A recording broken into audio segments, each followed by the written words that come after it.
வணக்கம். அமேசான் நிறுவனம் நம்ம எல்லாருக்குமே தெரியும். உலகத்துடைய மிகப்பெரிய ஒரு இ-காமர்ஸ் போர்ட்டல் அப்படின்னா இந்த அமேசான் நிறுவனம் தான்.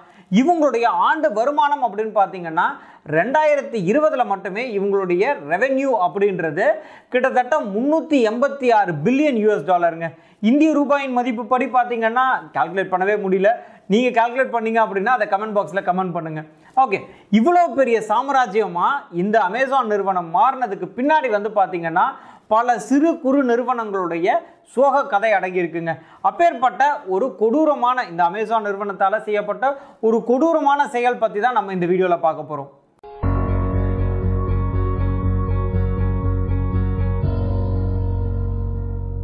முதல்ல இந்த அமேசானுடைய பிஸ்னஸ் மாடியூல் என்ன அப்படின்னு பார்த்துடலாங்க. இது சிம்பிளாக சொல்லணும் அப்படின்னா இவங்க ஒரு இ-காமர்ஸ் போர்ட்டல். இந்த இ-காமர்ஸ் போர்ட்டலில் பொருட்களை உற்பத்தி செய்யக்கூடிய மேனுஃபேக்சரர்ஸோ இல்லை பொருட்களை விற்கக்கூடிய டீலர்ஸோ அவங்களுடைய பொருட்களை இந்த அமேசான் போர்ட்டலில் லிஸ்ட் பண்ண முடியும். இந்த பக்கத்தில் நம்மள மாதிரியான பையர்ஸ்க்கு இந்த பொருட்கள் தேவைப்பட்டுச்சு அப்படின்னா அமேசான் போர்ட்டலில் லாகின் பண்ணி நம்ம அந்த பொருட்களை ஆன்லைனில் வாங்க முடியும். இந்த சேலை நடத்தி கொடுக்குறாங்க பார்த்தீங்களா அமேசான் போர்ட்டல். இதுக்கு மறுபலனா செல்லர்ஸ் கிட்ட இருந்து இவங்க ஒரு குறிப்பிட்ட பங்கு, அதாவது 5% இருந்து கிட்டத்தட்ட 25% வரைக்கும் இவங்க கமிஷனாக வாங்குறாங்க. இதுதாங்க அமேசான் போர்ட்டலுடைய பிஸ்னஸ் மாடியூல்.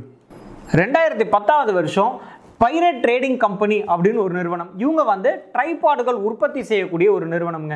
இவங்க என்ன பண்ணுறாங்க அப்படின்னு பார்த்தீங்கன்னா அமேசான் போர்ட்டல் மூலிமா இவங்களுடைய ப்ராடக்ட்ஸை லிஸ்ட் பண்ணி, அதாவது இவங்களுடைய ட்ரைபாடுகளை லிஸ்ட் பண்ணி இவங்க விற்க ஆரம்பிக்கிறாங்க. விற்க ஆரம்பித்து ஒரே வருஷத்துக்குள்ளே பார்த்தீங்கன்னா இவங்க 3.5 மில்லியன் யூஎஸ் டாலர் அளவுக்கு இவங்க சேல்ஸ் போயிருக்கு. அதாவது இந்திய ரூபாயின் மதிப்பின் படி பார்த்தீங்கன்னா கிட்டத்தட்ட 26 கோடி ரூபாய்களுக்கு இவங்களுடைய ட்ரைபாடுகள் விற்றுருக்குங்க. ஸோ அவ்வளோ பெரிய வளர்ச்சி. அதாவது அமேசானுடைய பெஸ்ட் செல்லிங் ப்ராடக்ட்டுகளில் முதல் 10 இடத்துல இந்த ட்ரைபாடுகளும் வந்திருக்கு அப்படின்னா பார்த்துக்கோங்களேன். அடுத்த வருடமே பார்த்தீங்கன்னா அமேசான் நிறுவனம் தன்னுடைய ஓன் பிராண்டில் இந்த பைரட் ட்ரேடிங் கம்பெனியோடைய ட்ரைபாட் மாதிரியே இவங்களும் அமேசான் நிறுவனமும் உற்பத்தி பண்ண ஆரம்பிக்கிறாங்க. இவங்களுடைய ஓன் பிராண்டான அமேசான் பேசிக்ஸ் அப்படின்ற பிராண்டில் இந்த ட்ரைபாடை விற்க ஆரம்பிக்கிறாங்க. சொல்லப்போனால் இந்த பைரட் ட்ரேடிங் கம்பெனியோட விற்பனை அப்படின்றது இப்போ இருக்குது பார்த்தீங்களா, அதாவது நான் முன்னாடி சொன்ன 3.5 மில்லியன் யூஎஸ் டாலர் அப்படின்றது அமேசான் நிறுவனத்துடைய ஆண்டு வருமானத்தில் 0.1% தாங்க. அப்படி இருந்தும் அமேசான் நிறுவனம் விடலை.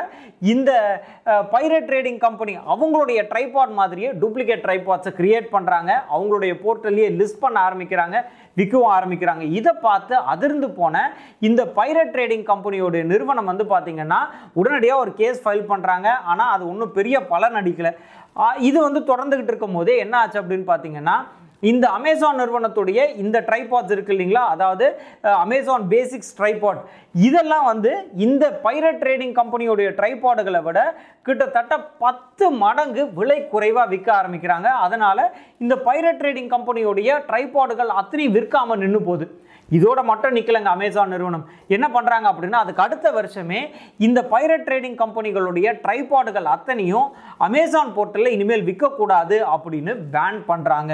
ஸோ இவ்வளவு பெரிய கொடூரமான செயலை, அதாவது ஏதோ ஒரு சின்ன நிறுவனம் அவங்களுடைய ட்ரைபாடுகளை எடுத்துகிட்டு அமேசான் மூலிமா விற்று பெரிய ஆளாகணும்னு நினைக்கிறாங்க. ஆனால் அதையும் இது என்னுடைய லாபம் அப்படின்னு சொல்லி மொத்த லாபத்தையும் இவங்களுக்கே எடுத்துக்கணும் அப்படின்னு டூப்ளிகேட் பிராண்டை லான்ச் பண்ணுறாங்க. ஸோ இவ்வளோ பெரிய நிறுவனமான அமேசான் இவ்வளோ பெருசாக வளர்ந்து நிற்கிறாங்க இல்லையா, இதுக்கு பின்னாடி எவ்வளவு கசப்பான கொடூரமான கதைகள் இருக்குது அப்படின்றத நம்ம தெரிஞ்சுக்கணும் அப்படின்றதுக்காக தான் இந்த வீடியோ. இதே மாதிரி பிஸ்னஸ் சம்மந்தப்பட்ட நிறைய வீடியோஸ் நீங்கள் தெரிஞ்சுக்கணும், நிறைய கதைகள் தெரிஞ்சுக்கணும், அதே மாதிரி நிறைய விஷயங்கள் தெரிஞ்சுக்கணும் அப்படின்னா எங்களோட சேனலை சப்ஸ்கிரைப் பண்ணுங்கள். நன்றி, வணக்கம்.